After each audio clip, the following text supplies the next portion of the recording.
ushobora kuba warigeze kugira inzozi nk'izi ukibona uri mu ishyamba ibisimba biri kukwirukankana cyangwa se abantu bari kugukurura bagukubita ubwoba bwakwishe kubw'amahirwe ugahita ukanguka ugasanga zari inzozi wahita wiruhutsa cyangwa se ugashiduka wavuze ngo Imana ishimwe kandi ubizi neza ko ibyo wabonaga byari inzozi bitabayeho. Abanga mu kwandika filime ibi nibyo bakora, bafata inzozi bakazizana mu buzima busanzwe kwa kundi urota usinziye, noneho ibaza urose uri kureba ukisanga mu ishyamba we n'inshuti zawe, ibigabo biteye ubwoba bifite udushoka, imyambi, ibyuma biri kubahiga. Umva ibyakurikiraho.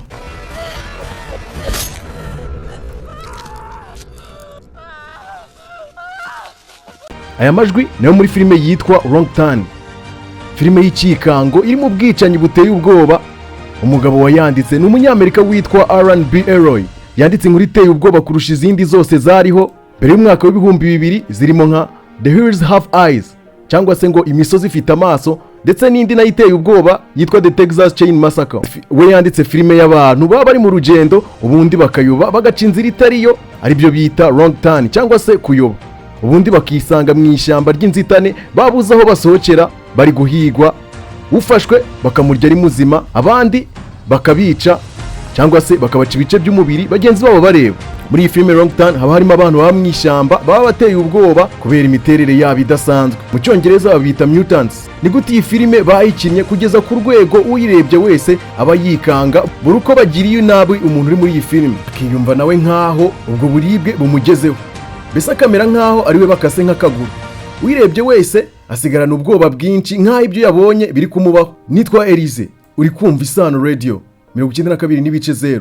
Tega amatwi neza nkubwire ubuhanga budasanzwe bwakorejwe muri iyi filime kugira ngo ibintu birimo bigaragare nk'ibyanyabyo.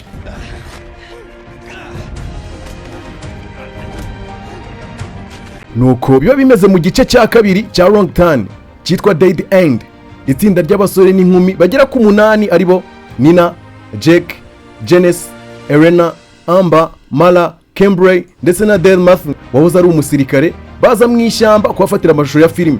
Birangira bahindutse umuhigo kandi ari bo bari guhiga muri filime, baba bari gukina, baba bari guhigwa n'umuryango w'iremwa bidasanzwe baba muri iryo shyamba. Harimo icyitwa Three Fingers kiba kiyoboye ibindi. Dale agerageza kurwanya izi mutant ariko bikarangira zimwivuganye.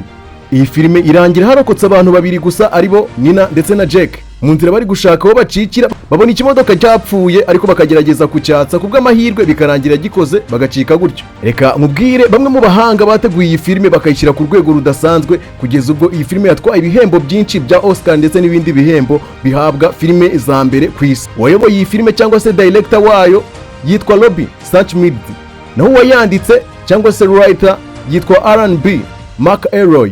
Wrong Turn bayikiniye mu mashyamba y'inzitane ya Canada no muri Colombia.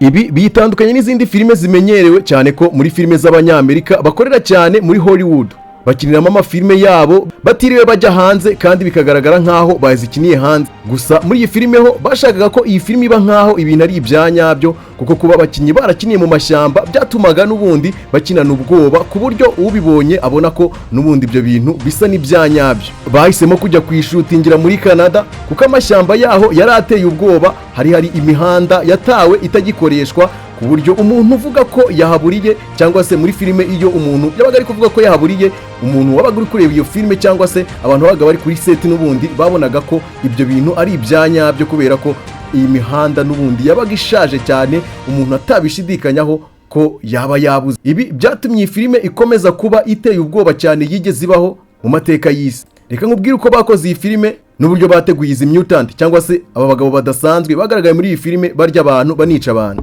Bafasha abantu batatu basanzwe babatera make-up ku buryo basaga n'ibintu bimeze nk'ibisimba mu maso, amenyo adasanzwe cyangwa se fake teeth. Barangije babambika amamaske, babaha imisatsi idasanzwe harimo nk'uwari ufite imisatsi y'umweru, hanyuma nanone babaha intoki zidasanzwe, banabigisha no kugenda mu ngendo zidasanzwe, ari nako babaga babambitse imyenda y'incabari yacikaguritse bigaragara ko ari abantu bibera mu ishyamba gusa. Kimwe muri ibyo bigabo kiba cyitwa Three Fingers cyangwa se intoki eshatu. Kiba gifite intoki eshatu zonyine bigatuma abantu bose bagisanga muri iri shyamba bagitinya cyane. Ikindi cyo kiba kiri muri aba bagabo batatu kiba cyitwa Sawtooth, bivuze ngo menyo y'urukezo. Undi we aba yitwa One Eye, bashaka kuvuga kajisho kamwe kuko kiba gifite ijisho rimwe ryonyine. Buri gihe rero iyo baga bagiye gushutinga cyangwa se gukamera iyi filime babanzaga kubatera make-up, ibi rero bikaba byarabafataga igihe kinini cyane bari kubatera make-up kugira ngo base nk'uko bari basa mu gice cyabanje cyangwa se mu maseni yabanje. Reka nkubwire ibintu bitangaje byabaye ubwo bafataga amashusho y'iyi filime Wrong Turn. Ikintu cya mbere kidasanzwe cyagaragaye kuri setting, hagaragaye ubwoba bwa nyabwo. Abakinnyi bakinaga bunyamaswa, abahigaga abandi babahigaga n'ubundi barakaye kubera kuryoherwa cyane no kubona abantu babatinye kubera ukuntu bagaragaraga bitewe na make-up babaga babasize. Abahigabwa nabo batangiye kugira ubwoba cyane kubera kwisanga mu mashyamba bari kwirukanka cyane, bigatuma abangaba n'ubundi bakina bafite igihunga ndetse n'ubwoba.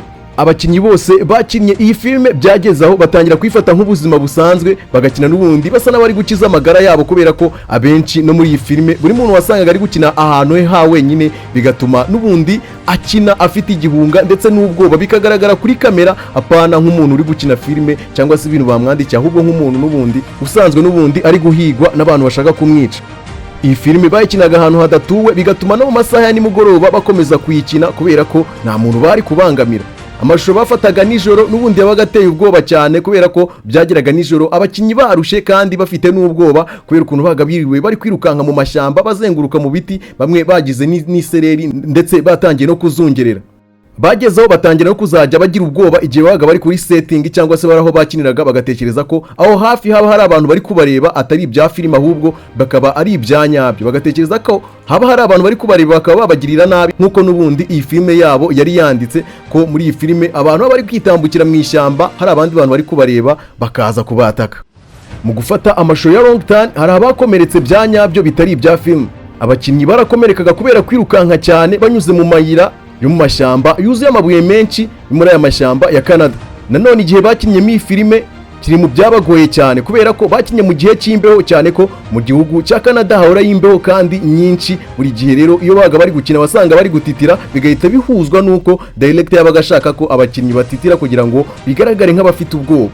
Ikindi kintu cyabereye aho bafatiraga amashusho, aba bakinnyi bakinnye mu mvura bari kwirukanka mu byondo. Ibi byose byongereye iyi filime ubushobozi bwo kugaragara nka filime iteye ubwoba bya nyabyo atari ibya filime, kubera ko n'abakinnyi babaga bari gukina babaga bamaze kugira ubwoba bw'ibintu baboneraga mu ishyamba arimo ibyondo bimwe bita isayo. Bose iyo baga bari gukina baga bari kwirukanka bigengesereye kugira ngo hatagira uza gutebera mu isayo bikarangira n'ubundi ahapfiriye. Kubera rero make-up baga bateye, ibi bigabo byabaga biri gushimuta abantu ndetse biri no kubica. Hari abakinnyi rero bavuze ko byaboroheraga gukina kubera ko ntago byabasabaga gukora iyo bwabaga cyangwa kwishakishamo ubwoba, kubera ko n'ubundi batangiraga kugira ubwoba iyo babonaga ibi bigabo bamaze kubitera make-up. Ubwoba bwabatahaga mbere yuko banashyiraho kamera, bikabafasha kuba bajya muri role neza cyangwa baba abo director ashaka kuba, bituma iyi filime ikomeza kuba filime y'ikikango yabayeho. Nyuma y'ifatwa ry'amashusho y'iyi filime, abakinnyi batangaje ko bagiye babirota ibintu byabereye kuri setting mu bihe bigiye bitandukanye, bakabirota bazi ngo ni ibyanyabyo cyangwa se bazi ngo biracyaba, abandi bo bakabyibuka nk'ibiri kuba ko kanya kandi mu by'ukuri batakiri muri ya mashyamba yo muri Canada. Ikindi kintu gitangaje, bakiniye filime hari abakinnyi bajyaga baburirwa irengero muri aya mashyamba baga bari gukiniramo, cyane ko ryari ishyamba rinini cyane. Hari abakinnyi rero bagiraga batya bakaburana na bagenzi babo. Icyo gihe byaga ngombwa ko gufata amashusho bihagarara bakabanza babashakisha bakabona gukomeza. Reka nkubwire zimwe mu mpamvu zatumye iyi filime yamamara cyane ku isi hose. Icya mbere yari inkuru itarambira umuntu kuyumva cyangwa kuyireba, kubera ubuzima bw'abantu babaga bakina iyi filime babaga bari mu kangaratete, byatumaga umuntu wese uri kuyireba abagirira impuhwe cyane. Ikindi kintu cya kabiri cyitwa disturbing villain cyangwa abantu bita the band. Waba ari umuntu uba uri muri filime ariko uba udafite impuhwe, aba ari kwanga abandi ndetse ari no kubica ariko bagirira nabi. Aba villain bo muri iyi filime rero Wrong Turn baba bafite ubugome budasanzwe, nta mpuhwe na zimwe baba bafite kubera ko baba bari kwica abantu bakanabarya, bakabikora nk'abari kwishimisha, bigatuma umuntu wese uri kuyireba yumva agize impuhwe cyane ndetse n'ubwoba, bigatuma akomeza kuyikurikira ndetse no kuyibuka. Ikindi kintu cyatumye iyi filime ikundwa cyane harimo icyitwa realistic setting cyangwa se ahantu hakinirwa hanyaho. Iyi filime bayikiniye ahantu hanyaho, ibintu byose byabaga muri iyi filime byaberaga ahantu ho mu ishyamba ndetse no mu mazu ashaje, bigatuma abakinnyi bakina n'ubundi bafite ubwoba n'igihunga, bikagaragara nk'aho n'ubundi abo bakinnyi bari mu bibazo. Ikindi kintu cyatumye iyi filime ikundwa cyane ni strong survival tension cyangwa se gushaka kwitabara cyane.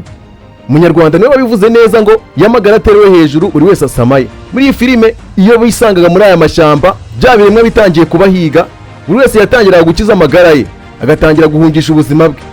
buri wese yabaga ashaka kurokoka, buri wese yatangiraga guca inzira ze ashaka ahantu yatorokera kugira ngo batamwica. Ikindi kintu ukwiye kumenya kuri iyi filime nuko ari filime ishingiye ku nkuru mpimbano. Ibirimo byose nta na kimwe kigeze kibaho, ni ibitekerezo by'umwanditsi Alan, umunyamerika wanditse iyi filime mu buryo bwa fiction. Fiction ni uburyo wandikamo inkuru ariko iyo nkuru ikaba nta kintu ishingiyeho cyangwa nta hantu ishingiyeho hanyaho, ahubwo ari ibintu wahimbye gusa bikuye mu bitekerezo byawe. Wrong Turn ifite ibice bigera kuri 7. Igice cya mbere cyasohotse mu mwaka wa 2003 nicyo cyatangije inkuru yose. Igice cya kabiri cyitwa Dead End cyasohotse mu mwaka wa 2007. Iki gice cyo cyari kirimo igikorwa cya nyacyo cyangwa se action, aho abahigwaga batangiye kugerageza kwirwanaho kugira ngo bacike izi mutant. Igice cya gatatu cyitwa Left for Dead cyo cyasohotse mu mwaka wa 2009. Ahangaha imfunga ziba zihanganye n'ibi biremwa bidasanzwe kugira ngo ibi biremwa bitabari. Igice cya kane cyitwa Blood Beginnings cyasohotse mu mwaka wa 2011. Muri iki gice haba harimo imva n'imvano y'ibi biremwa nuko byabayeho, bagaragaza nanone ukuntu abantu benshi bisanga mu mashyamba bayobye. Igice cya gatanu cyitwa Bloodline cyasohotse mu mwaka wa 2012. Iki cyo bagikinye bisa naho habaye umunsi wa Halloween, aho abantu bambara imyambaro idasanzwe bagahurira ahantu hamwe mu birori. Igice cya gatandatu cyitwa Last Resort cyasohotse mu mwaka wa 2014. Kibanda cyane ku mirage iteye ubwoba abantu baba barasigiwe n'abasekuruza babo ndetse n'abakurambere. Igice cya karindwi ari nacyo cya nyuma cyitwa Reboot cyasohotse mu mwaka wa 2021. Muri iki gice hakinwamo inkuru nshya itandukanye n'inkuru zabanje, ko kuva ku nkuru ya mbere, ubwo ndavuga igice cya mbere kugeza ku gice cya gatandatu, ibintu biba birimo biba bisa mu buryo bw'inkuru n'imyambarire ndetse n'imyitwarire y'abakinnyi. Nitwa Elize, mugire ibihe byiza.